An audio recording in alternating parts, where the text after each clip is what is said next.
بسم الله الرحمن الرحيم. الرحمن علم القرآن، خلق الإنسان علمه البيان. الشمس والقمر بحسبان، والنجم والشجر يسجدان. والسماء رفعها ووضع الميزان، ألا تطغوا في الميزان وأقيموا الوزن بالقسط ولا تخسروا الميزان. والأرض وضعها للأنام، فيها فاكهة والنخل ذات الأكمام، والحب ذو العصف والريحان. فبأي آلاء ربكما تكذبان؟ خلق الإنسان من صلصال كالفخار، وخلق الجان من مارج من نار. فبأي آلاء ربكما تكذبان؟ رب المشرقين ورب المغربين، فبأي آلاء ربكما تكذبان؟ مرج البحرين يلتقيان، بينهما برزخ لا يبغيان. فبأي آلاء ربكما تكذبان؟ يخرج منهما اللؤلؤ والمرجان، فبأي آلاء ربكما تكذبان؟ وله الجوار المنشآت في البحر كالأعلام،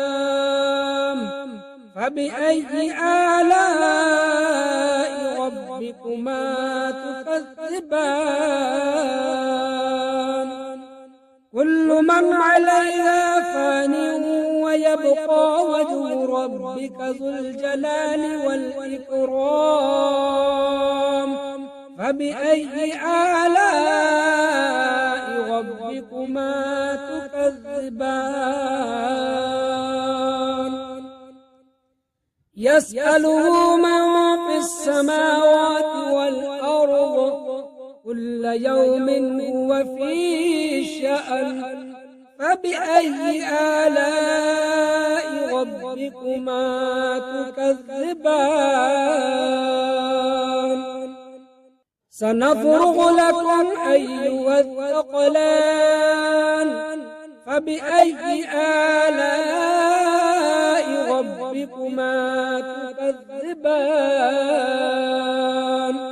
يا معشر الجن والإنس إن استطعتم أن تنفذوا من أقطار السماوات والأرض، فانفذوا لا تنفذون إلا بسلطان. فبأي آلاء ربكما تكذبان؟ يرسل عليكما شواظ من نار ونحاس فلا تنتصران. فبأي آلاء ربكما تكذبان؟ فإذا انشقت السماء فكانت وردة كالدهان. فبأي آلاء ربكما تكذبان؟ فيومئذ لا يسأل عن ذنبه إنس فبأي آلاء ربكما تكذبان يعرف المجرمون بسيماهم فيؤخذ بالنواصي والأقدام فبأي آلاء ربكما تكذبان هذه جهنم التي يكذب بها المجرمون يطوفون بينها وبين حميم آن فبأي آلاء ربكما تكذبان ولمن خاف مقام ربه جنتان فبأي آلاء ربكما تكذبان ذواتا أفنان فبأي آلاء ربكما تكذبان فيهما عينان تجريان فبأي آلاء ربكما تكذبان فيهما من كل فاكهة زوجان فبأي آلاء ربكما تكذبان متكئين على فرش بطائنها من استبرق وجنى الجنتين دان فبأي آلاء ربكما تكذبان فيهن قاصرات الطرف لم يطمثهن إنس قبلهم ولا جان فبأي آلاء ربكما تكذبان كأنهن الياقوت والمرجان فبأي آلاء ربكما تكذبان هل جزاء الإحسان إلا الإحسان فبأي آلاء ربكما تكذبان ومن دونهما جنتان فبأي آلاء ربكما تكذبان مدهامتان فبأي آلاء ربكما تكذبان فيهما عينان ضاختان فبأي آلاء ربكما تكذبان فيهما فاكهة ونخل ورمان فبأي آلاء ربكما تكذبان فيهن خيرات حسان فبأي آلاء ربكما تكذبان حور مقصورات في الخيام فبأي آلاء ربكما تكذبان لم يطمثهن إنس قبلهم ولا جان فبأي آلاء ربكما تكذبان متكئين على رفرف خضر وعبقري حسان فبأي آلاء ربكما تكذبان تبارك اسم ربك ذي الجلال والإكرام أعوذ بالله من الشيطان الرجيم بسم الله الرحمن الرحيم ياسين والقرآن الحكيم إنك لمن المرسلين على صراط مستقيم تنزيل العزيز الرحيم لتنذر قوما ما أنذر آباؤهم فهم غافلون لقد حق القول على أكثرهم فهم لا يؤمنون إنا جعلنا في أعناقهم أغلالا فهي إلى الأذقان فهم مقمحون وجعلنا من بين أيديهم سدا ومن خلفهم سدا فأغشيناهم فهم لا يبصرون وسواء عليهم أأنذرتهم أم لم تنذرهم لا يؤمنون إنما تنذر من اتبع الذكر فخشي الرحمن بالغيب فبشره بمغفرة وأجر كريم إنا نحن نحيي الموتى ونكتب ما قدموا وآثارهم وكل شيء أحصيناه في إمام مبين واضرب لهم مثلا أصحاب القرية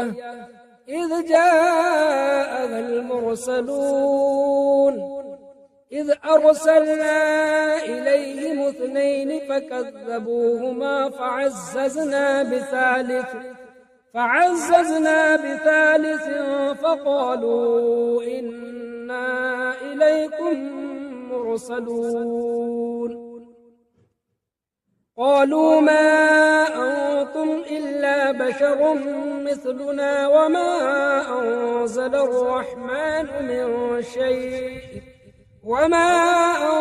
الرحمن من شيء إن أنتم إلا تكذبون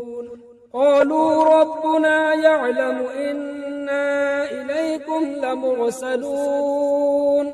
وما علينا إلا البلاغ المبين قالوا إنا تطيرنا بكم لئن لم تنتهوا لنرجمنكم وليمسنكم منا عذاب أليم قالوا طائركم معكم أئن ذكرتم بل أنتم قوم مسرفون وجاء من أقصى المدينة رجل يسعى قال يا قوم اتبعوا المرسلين اتبعوا من لا يسألكم أجرا وهم مهتدون وما لي لا أعبد الذي فطرني وإليه ترجعون أأتخذ من دونه آلهة إن يردني الرحمن بضر لا تغن عني شفاعتهم شيئا ولا ينقذون إني إذا لفي ضلال مبين إني آمنت بربكم فاسمعون قيل ادخل الجنة قال يا ليت قومي يعلمون بما غفر لي ربي وجعلني من المكرمين وما أرسلنا على قومه من بعده من جند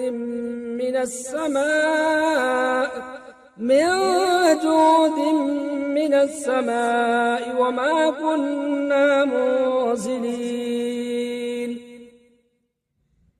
إن كانت إلا صيحة واحدة فإذا هم خامدون يا حسرة على العباد ما يأتيهم من رسول إلا كانوا به يستهزئون ألم يروا كم أهلكنا قبلهم من القرون أنهم إليهم لا يرجعون وإن كل لما جميع لدينا محضرون وآية لهم الأرض الميتة أحييناها فأخرجنا منها حبا فمنه يأكلون وجعلنا فيها جنات من نخيل وأعناب وفجرنا فيها من العيون ليأكلوا من ثمره وما عملته أيديهم أفلا يشكرون سبحان الذي خلق الأزواج كلها مما تنبت الأرض ومن أنفسهم ومما لا يعلمون وآية لهم الليل نسلخ منه النهار فإذا هم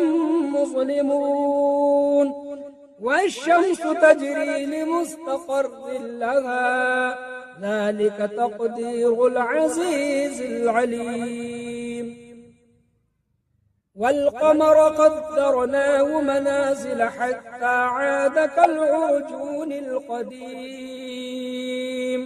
لا الشمس ينبغي لها أن تدرك القمر ولا الليل سابق النهار وكل في فلك يسبحون وآية لهم أنا حملنا ذريتهم في الفلك المشحون وخلقنا لهم من مثله ما يركبون وإن نشأ نغرقهم فلا صريخ لهم ولا هم ينقذون إلا رحمة منا ومتاعا إلى حين وإذا قيل لهم اتقوا ما بين أيديكم وما خلفكم لعلكم ترحمون وما تأتيهم من آية من آيات ربهم إلا كانوا عنها معرضين وإذا قيل لهم أنفقوا مما رزقكم الله قال الذين كفروا للذين آمنوا أنطعم من لو يشاء الله أطعمه إن أنتم إلا في ضلال مبين ويقولون متى هذا الوعد إن كنتم صادقين ما ينظرون إلا صيحة واحدة تأخذهم وهم يخصمون فلا يستطيعون توصية ولا إلى أهلهم يرجعون ونفخ في الصور فإذا هم من الأجداث إلى ربهم ينسلون قالوا يا ويلنا من بعثنا من مرقدنا هذا ما وعد الرحمن وصدق المرسلون إن كانت إلا صيحة واحدة فإذا هم جميع لدينا محضرون فاليوم لا تظلم نفس شيئا ولا تجزون إلا ما كنتم تعملون إن أصحاب الجنة اليوم في شغل فاكهون هم وأزواجهم في ظلال على الأرائك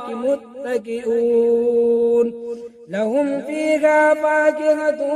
ولهم ما يدعون سلام قولا من رب رحيم وامتازوا اليوم أيها المجرمون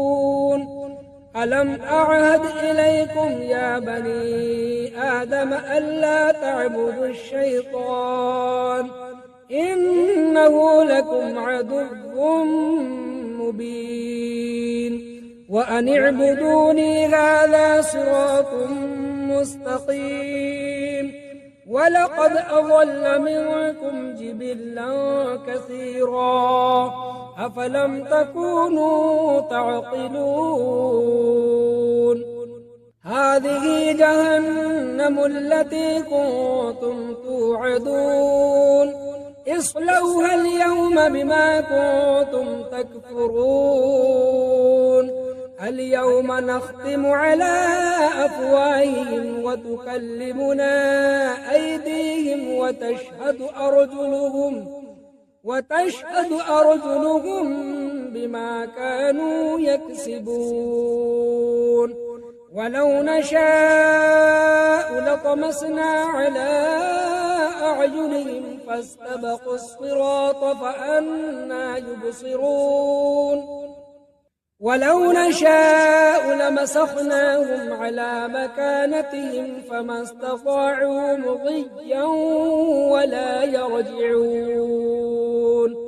ومن نعمره ننكس في الخلق أفلا يعقلون وما علمناه الشعر وما ينبغي له إن هو إلا ذكر وقرآن مبين لينذر من كان حيا ويحق القول على الكافرين أولم يروا أنا خلقنا لهم مما عملت أيدينا أنعاما فهم لها مالكون وذللناها لهم فمنها ركوبهم ومنها يأكلون ولهم فيها منافع ومشارب أفلا يشكرون واتخذوا من دون الله آلهة لعلهم ينصرون لا يستطيعون نصرهم وهم لهم جند محضرون فلا يحزنك قولهم إنا نعلم ما يسرون وما يعلنون أولم ير الإنسان أنا خلقناه من نطفة فإذا هو خصيم مبين وضرب لنا مثلا ونسي خلقه قال من يحيي العظام فهي رميم قل يحييها الذي أنشأها أول مرة وهو بكل خلق عليم الذي جعل لكم من الشجر الأخضر نارا فإذا أنتم منه توقدون أوليس الذي خلق السماوات والأرض بقادر على أن يخلق مثلهم بلى وهو الخلاق العليم إنما أمره